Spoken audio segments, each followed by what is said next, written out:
Soft foot is a widely misunderstood term. This is a subject that can be considered separately from alignment, yet the effects of soft foot are so prevalent in the alignment process that it must be eliminated before making any alignment corrections. Soft foot should be checked for in each stage of the alignment process.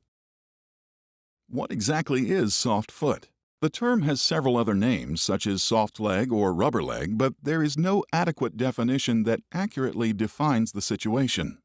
For the purpose of this discussion, the term soft foot will be used, understanding that it can be called by several names. Perhaps an example in non-technical terms will be helpful in clarifying the problem. A table that does not rest evenly on the floor and rocks when it is leaned on probably has one leg that is shorter than the other three. The table has a soft foot. Two effects of soft foot are machine frame distortion and a distorted bearing housing.